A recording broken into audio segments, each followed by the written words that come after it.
5월 17일 비트코인 시황 채널 진행과 삼각형 시작하겠습니다. 현재의 기본 구조가 되는 채널 형태를 확인하고 분석 진행해 봅니다. 위는 1시간봉이 되는데 캔들 시간 프레임에 따라 조금씩은 다르겠으나 차트는 거의 대부분 수렴, 발산의 반복적 진행입니다. 현재 흐름에서 예컨대 현재를 포함한 이와 같은 구간은 변동성이 줄어드는 수렴형 구간, 조정파동이 되고 이와 같은 구간은 발산형 구간, 모노파동으로 구분해 볼 수 있습니다. 현 채널 진행 가운데 지난달 4월 중순경 살펴보았던 다음의 구간 이 부분에 대해 당시 무제한 삼각형의 가능성을 열어두고 보았는데 현재에 와서 간단한 복기와 함께 해당 모양 다시 살펴봅니다. 확대해보면 대략 이 부분은 80K 초반부에서 수렴한 모양이 되는데 현재 이런 정도의 삼각형 결론을 내려두고 볼 수 있고 삼각형 돌파에 관한 중요한 기준 B에서 D라인과의 돌파 연관성을 반영해 보게 되면 이러한 구조로 진행되었음을 확인해 볼 수 있습니다. 다만 현재에 있어 조금 생각해 봐야 하는 지점은 이 삼각형이 과연 무제한 삼각형으로 확정 지어 볼 수 있느냐에 대한 내용인데 예컨대 다음처럼 큰 삼각형의 끝에 중복적으로 내부에 포함되는 작은 삼각형이 하나가 더 나와서 끝까지 수렴하는 모양이 나와 이런 식으로 올라갔다면 현재 이를 무제한 삼각형으로 확률 높게 보고 기본적으로 발산에 제한이 없는 삼각형 이렇게 두고 볼만한 여지가 충분한데 이러한 근거와는 현재 맞지가 않습니다. 따라서 어떤 무제한 삼각형의 패턴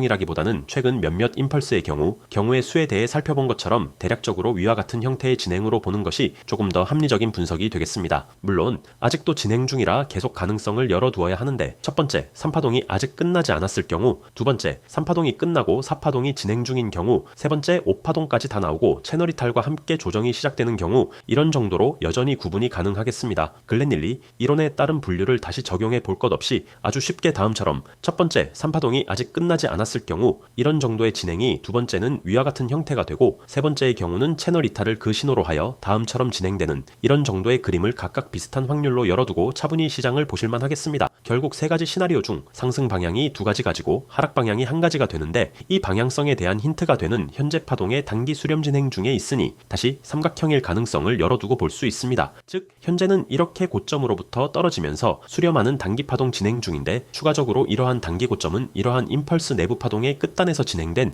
A, B, C, D, E의 엔딩 다이어고널 이렇게 기본적인 이론에 부합하는 진행 이후 이 엔딩 다이어고널에 비해서 D라인 하반기 탈로 인해 조정 파동이 시작된 것으로 볼 수 있습니다. 그러면 결국 가격적 고점과 이 고점에서 시작된 하락 한 파동 자체는 분명하게 나온 상황이 되는데 이 파동이 조정파동의 첫 번째 큰 기준이 되고 그래서 직전 시황에서 조정파동이 진행될 때 플랫 혹은 삼각형일 가능성을 열어둔 상황에서 플랫의 경우에는 거의 대부분 직전 저점을 친다. 즉 이런 형태를 생각해 볼 수 있는데 며칠간 진행된 형태를 보면 이 저점을 치지 않고 다시 반등해도 고점을 넘기지 못하는 보기 좋은 삼각형 단기 구조가 진행 중에 있습니다. 즉 현재 기본적인 단기 파동의 기준은 삼각형으로 당장은 이렇게 그려볼 수 있는데 추세선을 살펴보면 다음처럼 이러한 형태를 만들어가고 있음을 확인할 수 있습니다. 카운팅을 해보면 당장 위와 같이 이렇게 볼 수 있어서 당장 이가 다 나온 것이 아닌가 하는 생각도 이어해 볼 수 있겠으나 삼각형의 전체 모양의 반은 채우고 진행되는 것이 보통이기 때문에 현재 바로 돌파하는 방향성대로 시장을 참고해 보는 것 이외에 위 보이는 구조 대신 이렇게 비가 복합적으로 조금 더 길게 만들어진 삼각형일 가능성도 열어둘 필요가 있겠습니다. 결국 이 단기 구조의 모양 형성에 대해서는 따라서 조금 더 시간을 두고 지켜봐야 할 필요가 있으나 삼각형 구조를 만들어갈 각을 잡고 있다 라는 힌트 하나를 알고 있을 만하고 만일 이렇게 약간 부자연스럽지만 위로 바로 뚫고 가는 형태의 발산이라고 하면 기존 떨어진 A에 대한 길이에 따라 발산 기준을 다음처럼 세워볼 수 있는데 이 경우 106K는 최소 발산의 목표치가 되고 비율상 110K도 열려 있으나 채널 상단과 더불어 비트코인의 역대 고점 109K가 1.38이라는 비율과 맞물려 단기 급락 조정과 같은 시장 변동성이 터질 수 있음도 복합적으로 염두에 둘만 하겠습니다. 실시간 종목에 대한 분석과 상담은 위 텔레그램 채널에서 계속해서 도와드리고 있습니다.